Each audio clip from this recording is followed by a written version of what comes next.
जय राधे कृष्ण। आज हम जानेंगे कि मकर संक्रांति क्यों मनाई जाती है, क्या महत्व है मकर संक्रांति का। तो चलिए जानते हैं मकर संक्रांति का महत्व और कुछ लघु कथाएं।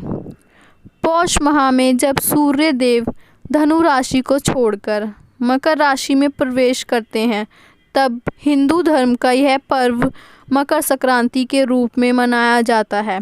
मकर संक्रांति के दिन सूर्य अपनी उत्तरायणी गति प्रारंभ करते हैं, इसलिए इस पर्व को उत्तरायणी पर्व भी कहा जाता है।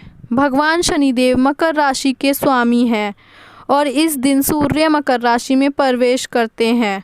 इस दिन जप तप ध्यान और धार्मिक क्रियाकल्पों का अधिक महत्व होता है। इसी फल उत्सव भी कहा जाता है। इसी दिन से पहले सूर्य पृथ्वी के दक्षिण गोलार्ध पर सीधी किरणें डालते हैं, जिसके कारण उत्तरी गोलार्ध में रात्रि बड़ी और दिन छोटा होता है। इसी वजह से ठंड का मौसम भी रहता है।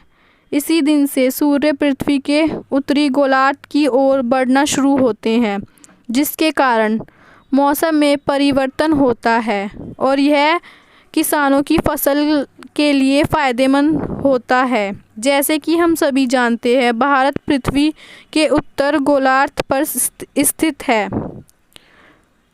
तो चलिए अब हम सुनते हैं कुछ लघु कथाएं।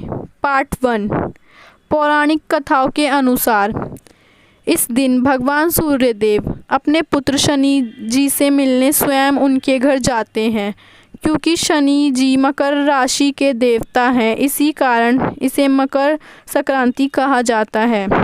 पार्ट 2। महाभारत युद्ध के महान योद्धा और कौरवों की सेना के सेनापति गंगा पुत्र भीष्म पितामह को इच्छा मृत्यु का वरदान प्राप्त था। अर्जुन के बाण लगने के बाद उन्होंने इस दिन की महत्व को जानते हुए अपनी मृत्यु के लिए इस दिन को निर्धारित किया था।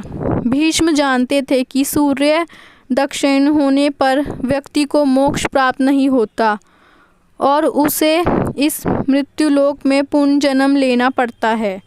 महाभारत युद्ध के बाद जब सूर्य उत्तरायण हुए, तभी भीष्म पितामह ने प्राण त्याग दिए। भीष्म के निर्वाण दिवस को भीष्माष्टमी भी कहते हैं। पार्ट 3।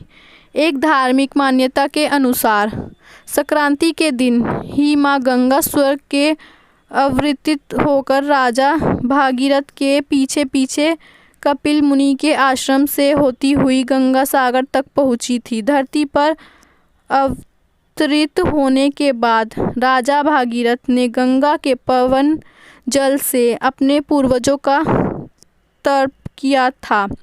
इस दिन पर गंगा सागर पर नदी के किनारे भव्य मेले का आयोजन किया जाता है। पार्ट 4। माता यशोदा ने संतान प्राप्ति श्री कृष्ण के लिए ही इसी दिन व्रत रखा था। इस दिन महिला तिल गुड़ आदि दूसरी महिला को बांटती है। ऐसा माना जाता है कि तिल की उत्पत्ति भगवान विष्णु से हुई थी, इसलिए इसका प्रयोग पापों से मुक्त कराता है। तिल के उपयोग से शरीर निरोगी रहता है और शरीर में गर्मी का संचार रहता है। जय सूर्यदेव, जय शनिदेव। अगर आपको मेरी वीडियो अच्छी लगी हो तो प्लीज़ मेरे चैनल को सब्सक्राइब करें, लाइक करें एंड शेयर करें और कमेंट करें। Thank you.